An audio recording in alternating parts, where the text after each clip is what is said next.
let f be defined by fx equals to x square. Is f onto? हामीलाई यहाँ दिएको function onto हो कि होइन भनेर चेक गर्नु छ। कुनै पनि फंक्सन onto हुनलाई त्यो फंक्सनको को डोमेनमा भएका सबै एलिमेन्टहरुको पेयरिङ हुनुपर्छ डोमेनका कुनै न कुनै एलिमेन्टहरुसँग।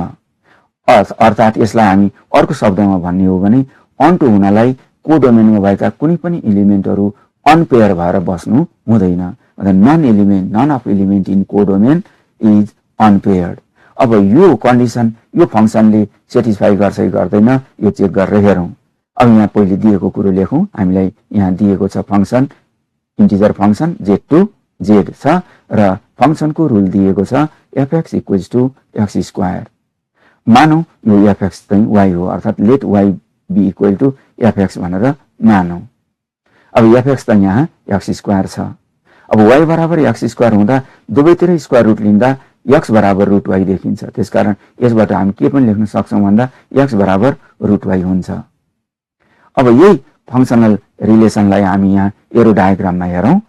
यो सेट अफ इन्टिजर हो डोमेन र यो सेट अफ इन्टिजर हो को डोमेन। यहाँ z भनेको सेट अफ अल इन्टिजर्स हो। हामीलाई यहाँ दिएको फंक्सन चाहिँ f छ जसले x को इमेज y देखाउँछ अथवा x को सम्बन्ध y सँग देखाउँछ।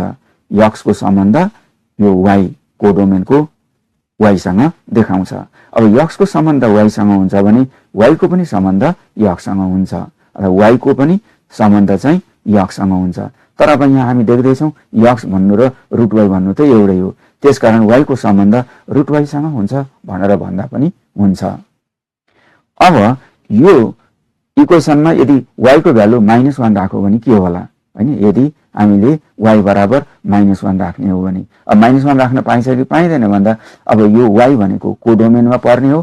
को डोमेन इन्टिजरहरुको सेटमा यो -1 पर्छ नै किनभने -1 इन्टिजर नै हो। त्यसैले यो -1 यो z अथवा को डोमेनमा छ। अब यही y को भ्यालु -1 राख्दा हामीले के पाउँछौं भन्दा x बराबर त -1 को रुट भेट्छौं।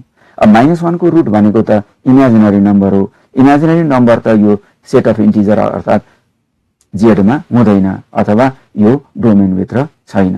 यसको अर्थ यदि हामीले यो को डोमेनमा -1 लिने हो भने योसँग जोडी मिल्ने पेयर हुने को हो भन्दा कोही पनि देखिएन किनभने योसँग जोडी मिल्ने यो i अर्थात complex number imaginary number i हो। इमेजिनरी नम्बर त इन्टिजर सेटमा हुँदैन। त्यसैले -1 सँग जोडी लाग्ने कुनै पनि नभएकोले -1 त अनपेयर हुने भयो। -1 इज अनपेयर्ड।